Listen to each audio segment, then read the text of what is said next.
आपको सुनाने वाला हूँ तीन बुद्धिमान भाई। और आज मैंने इसे सुनाने के लिए बहुत ही अच्छी जगह चुनी है, जो है पुराना सा पर्वत। मैं इसके नीचे आपको एक कहानी सुनाऊंगा। चलिए अब उसके नीचे चलो। और क्या था, अब मैं आपको कहानी सुनाने जा रहा हूँ।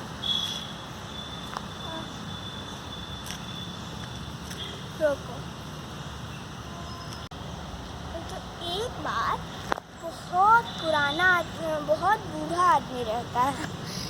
वो इतना गरीब रहता है कि अब वो अपने तीन बेटों को पढ़ाने के लिए पैसा भी नहीं उसके पास रहता है।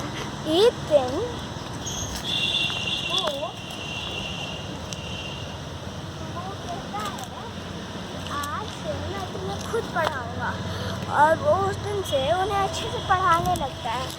और जब उसका अंतिम समय आता है तो वो उसे कहता है, ठीक मेरे बच्चों, मैं अभी जा रहा हूँ, और अपनी पैनी नज़रों और बुद्धिमान दिमाग को कभी बेफिजूल मत करना, जब ज़रूरत हो तभी इस्तेमाल करना। और वो चल बसा। उसके बाद एक दिन उन लोगों ने सोचा, अब तो बैठे बैठे कुछ हो नहीं सकता, कोई ना कोई काम तो करना ही पड़ेगा। तो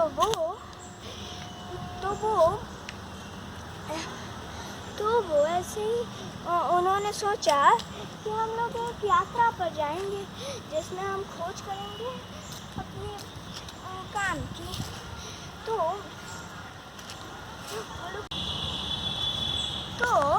एक दिन वो एक यात्रा पर निकले। बहुत उन्हें चलने के बाद एक खाने का स्थल मिला। वहाँ पे वो एक रात रुके, फिर सुबह चल दिए अपने मंजिल को। तो उन्हें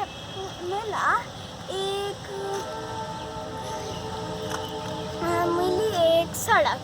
वो उस पर सीधा चलते गए। तो बड़ा भाई कहता है कि यहाँ से अभी अभी एक ऊँट गुजरा है। तो तभी मझला भाई कहता है कि वो ऊँट एक आँख से काना था। और तभी तीसरा भाई और सबसे छोटा भाई कहता है कि उस पर एक औरत और एक बच्चा सवार थे। तभी और वो उसी रास्ते पर सीधे चलते जाते हैं और कुछ ही देर में वो एक गांव में पहुंच जाते हैं, जहाँ घुड़सवार कुछ खोज रहा होता है। बड़ा भाई देखते ही समझ जाता है कि वो कुछ खोज रहा है। तो उसने पूछा, क्या तुम अपने ऊँट को खोज रहे हो जो एक आँख से काना है, उस पर तुम्हारी पत्नी और बच्चे सवार हैं? तो कहता है, हाँ, तुम्हें कैसे पता? तो कहता है, वो कहता है कि हमने तो उसे देखा भी नहीं, हमने अपनी आँखों से पता लगाया है। तो कहता है, नहीं, तुमने उसे देखा है, जल्दी बताओ कहाँ उसे छुपाया है, जल्दी। तो उसने कहा, तो कहता है, तो बड़ा भाई कहता है, नहीं, ये तो हो ही नहीं सकता, हमने उसे देखा भी नहीं, तो हम कैसे बताएं कि वो कहाँ गया? बस हमें इतना ही पता है कि वो इसी रास्ते पर एकदम सीधा गया है। लेकिन वह नहीं माना और उसे राजा के पास ले गया। तो राजा ने कहा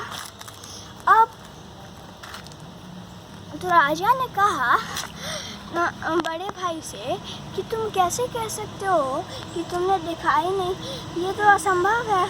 कोई बिना देखे कैसे बोल सकता है कि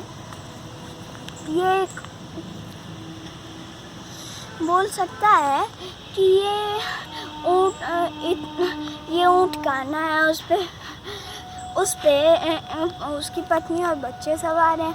इतना तो पता कोई लगा ही नहीं सकता।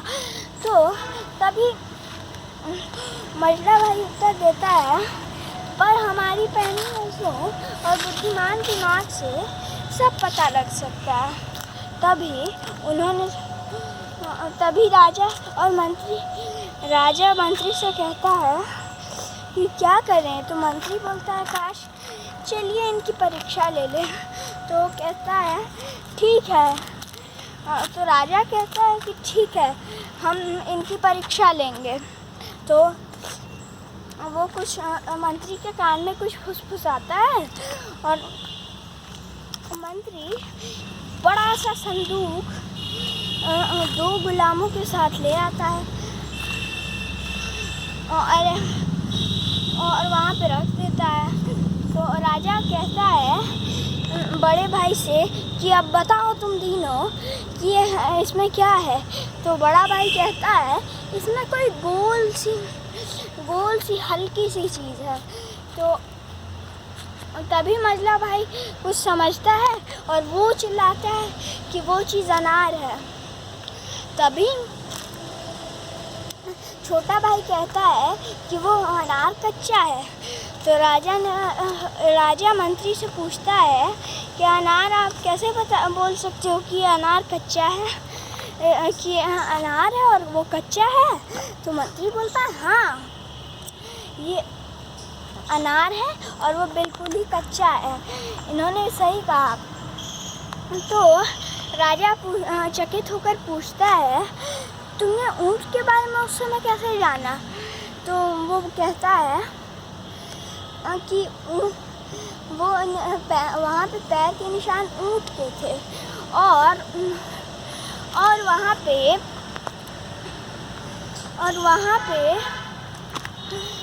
ऊँट के सिवा और किसी चीज़ का निशान नहीं था। इसलिए मैं और वो एकदम नए थे, इसलिए मैं समझ गया कि यहाँ से अभी एक ऊँट गुजरा है। अब राजा मंझले भाई से पूछता है कि तुम कैसे कह सकते हो कि ये एक काना ऊँट था। तो वो कहता है क्योंकि वो दाईं ओर से इसलिए काना था क्योंकि बाईं ओर की सारी घास उसने खा ली थी, पर दाईं ओर की घास जैसी की तैसी थी। इसलिए इससे मैं समझ गया कि वो एक ही तरफ देख पा रहा है, इसलिए वो एक ही तरफ की घास चर पा रहा है। तो मैं समझ गया कि वो एक आँख से काना है और वो दाईं आँख से काना है। तब छोटे भाई की बारी थी।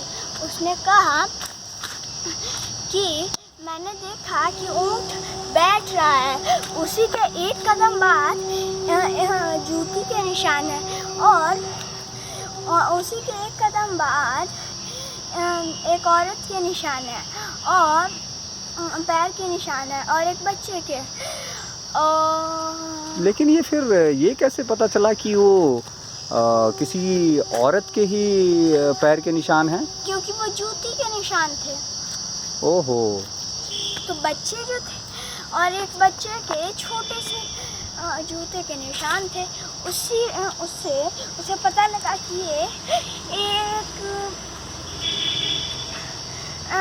ये उसकी पत्नी और बच्चे हैं। तो अब वो राजा बोलता है वाह, तुम्हारा दिमाग बहुत तेज है और अभी अनार वाली बात तुमने कैसे जानी। तब बड़ा भाई कहता है क्योंकि जब वो ला रहे थे तो मैंने देखा कि बाहर वो आराम से उसे उठा ले रहे थे, आराम से, बिल्कुल ही आराम से।